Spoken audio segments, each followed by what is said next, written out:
Alright, so ladies and gentlemen, I'm making this quick video. I'm saying quick, but it might go in 15 minutes. I do not know, but I can assure you that right now the time is 10:12. Once again, a lot of YouTube personalities out there, interesting ones, and most definitely go ahead and subscribe to Strong Opinion Sports. I watch him from time to time. His name is Zach. I forgot what his last name is, but go subscribe to him. He definitely gives some great, interesting takes on a lot of sports. Definitely from NBA and NFL, and even college football, I can assure you that. So go ahead and subscribe to him and check out all the great content he has. Got like 1.2K subscribers, or somewhere in the thousands. So congratulations to him and all the success that he's been doing, and etc. I just wanted to go ahead and shout him out because he's, randomly on my mind when it comes to, like, hey, a YouTube personality that I was watching, 4 or 5 hours ago that, gave some interesting takes, and definitely, deserves some more love and some more, credit for all his hard work and effort over the years. Or over the few months. I don't know how long he's at this channel. I think he's at this channel for a few months. But you get the point. So go and subscribe to him, give him, show him some love and appreciation, and listen to some of his very interesting takes. But the top reason why I make this video, or I'm making this video, is not really for that reason. I just wanted to go and put that in there as like a pun or whatever word you want to put there. I'm making this video to predominantly express to y'all one of the newest songs that I'm about to write. Is titled "To the Core." Now, I don't know if I posted the video about The Verge yet, which I probably didn't. But The Verge is definitely something that I, as well, sometime in the near future, I will probably make it not only into an album and a song, but definitely into a little series, a little TV series, or a little YouTube series its own self. And what that means is like a YouTube video series. I will definitely make it into that eventually. I just got to get the writers, and etc. I got multiple ideas for multiple scripted series, or even just, a few series that are not scripted, based upon real life people, but at the same time fits into the scheme for some of these shows. The Verge is definitely one of them. The Verge, again, for anyone who does not know, it has everything to do with, religion and faith. You be on the verge of admitting that all religion and faith might be just a bunch of hoax and fake, because of what you see everybody else around you not living up to. Because again, there's a lot of people in this world, ladies and gentlemen, they are absolutely the most poor representations of faith I've ever seen in my entire life. I'm 20 years old, and I'm absolutely amazed the poor representations I've seen of faith left and right from some of the most people, or some of these people who claim to be some of the most religious people you'll ever meet.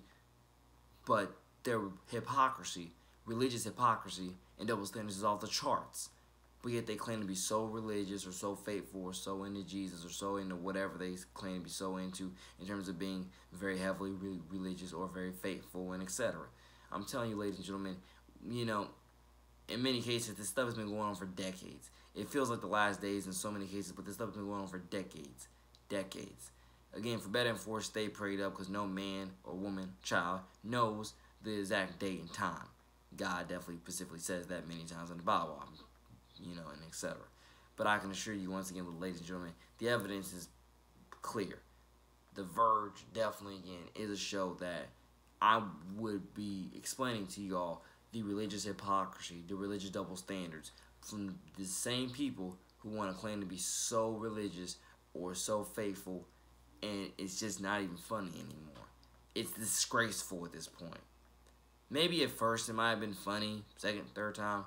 Overall, after how many times I've dealt with it over my 20-year life, ladies and gentlemen, it is absolutely disgraceful.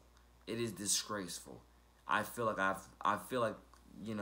to a certain degree, at times, I feel like I'm channeling God's anger, at us or at certain people when it comes to how double standard they're being, how negatively prideful they're being, because a lot of people don't want to get out of their sin.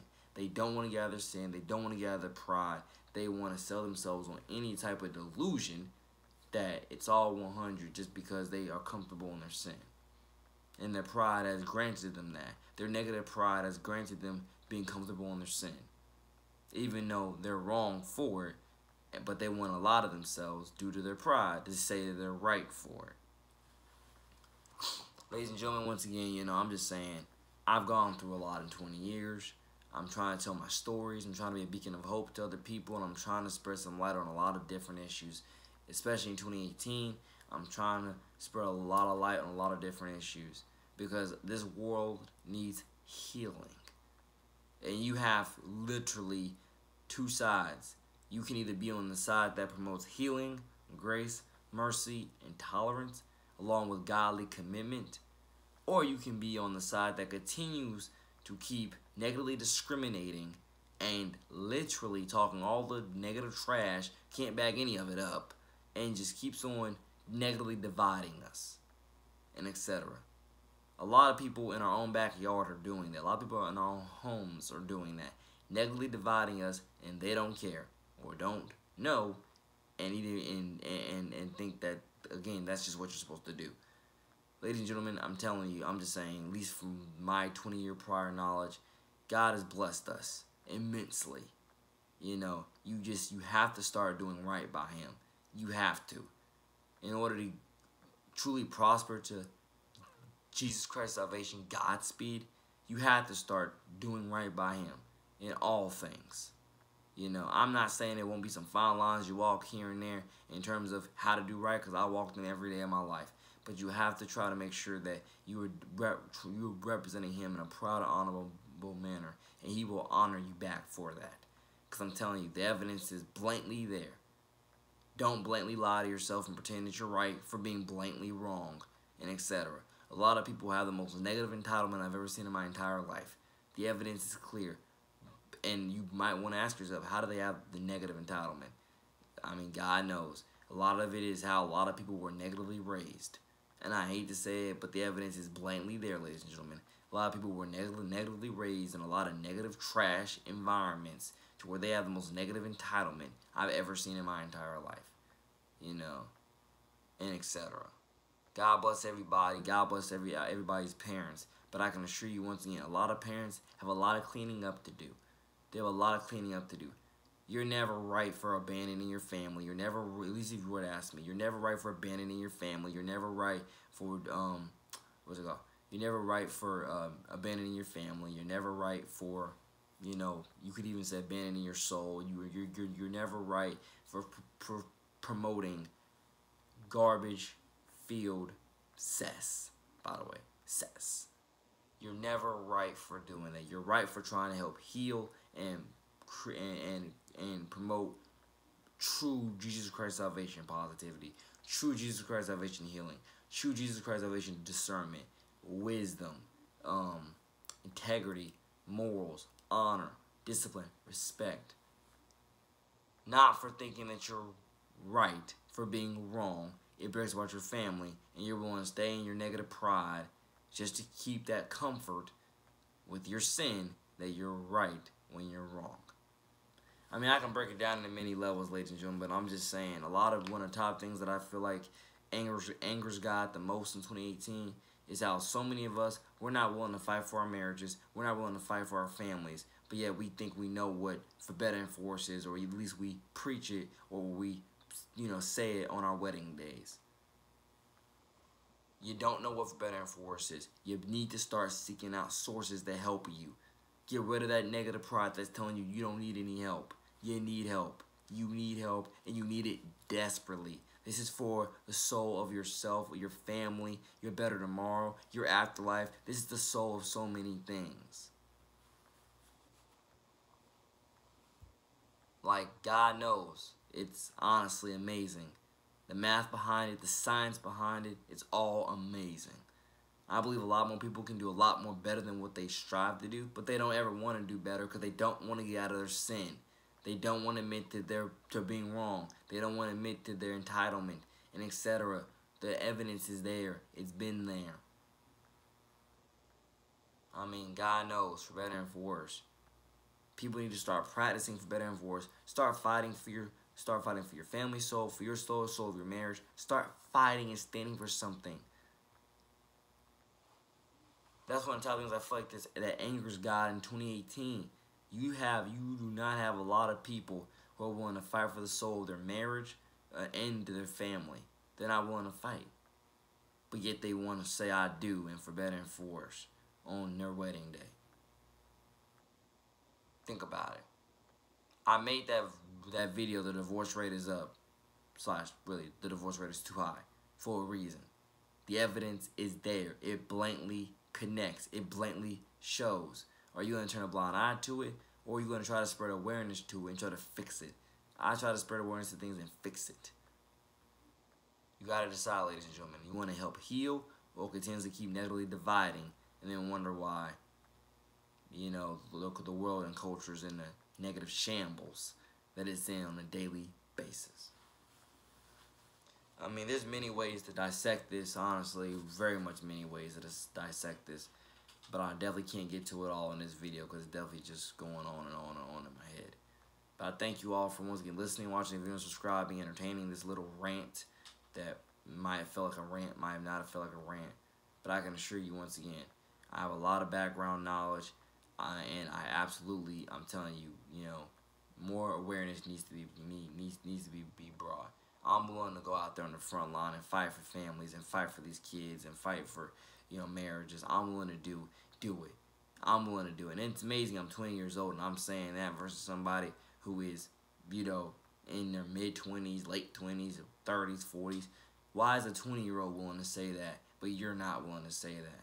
Why is a 20-year-old willing to say he'll help fight for your marriage, for your children, for your family, but yet you're not willing to, and you're way older than me.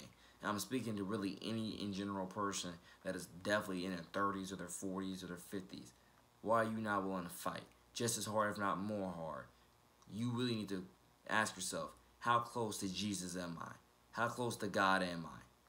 You know, what is my relationship with God? What is my relationship with Jesus? You need to you start asking yourself that question.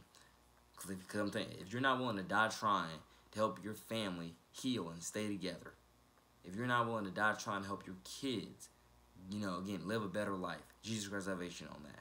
If you're not willing to help fight for your marriage and your family to get to their better tomorrow and help heal through Jesus Christ's salvation, which strengthens you all, then again, I don't know what you're living for. You need to re-question yourself. What in God's name are you living for? If you're not willing to fight for the soul of your family, what are you living for? Because I'm telling you, one of the top things we lack in today's society is people who are willing to fight for the soul of their family, fight for the soul of their marriage. We lack a lot of people who are willing to fight. Oh, like, no. Who are willing to, within this spiritual warfare. We lack a lot of people who are willing to fight the good fight in this spiritual warfare. They'd rather go out there and fight in other garbage, trash ways that continuously keep promoting negative division. They'd rather fight for the rights to run their mouth about stuff they have no clue what they're talking about, and stuff that's been debunked over and over and over and over again. They'd rather fight for the right, or, you know, or just, you know, fight period, to be double standard, to have, you know, to condone hypocrisy, and etc. They'd rather fight for that than for their right to, you know, to do better, and etc. To do cleaner, to chase cleaner. You get the point. You know, it's over and over again with what I'm saying. I hope everybody, once again, whoever ever listens to these videos on my YouTube channel, they concrete understand. You know, my discernment has literally told me what this is all about. Like, within this spiritual warfare, good and evil, I'm telling you, this is what it's literally all about. What are you willing to die for? What do you stand for? What do you believe in? Are you willing to fight for what is Jesus Christ's salvation right? For the soul of your family and the soul of your marriage, or are you just willing to, because you don't get your way?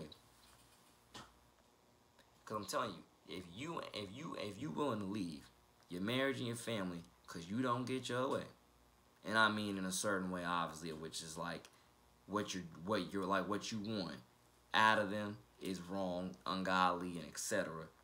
You know, but you're willing to leave your family because you can't negatively get your way over them.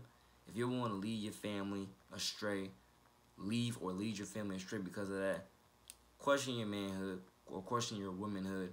Question it, because you might not. You're again, it's like saying the cleanest way I can say it, because your relationship with God definitely might not be as authentic as you thought it was. If you ain't willing to die trying for the soul of your family and the soul of your marriage, then I'm telling you, you got a lot of work to do. A lot of soul searching to do. Because that's what's wrong with this culture today. Not enough people who are willing to fight to do God's work. Fight for better and for us. Take care. I love y'all.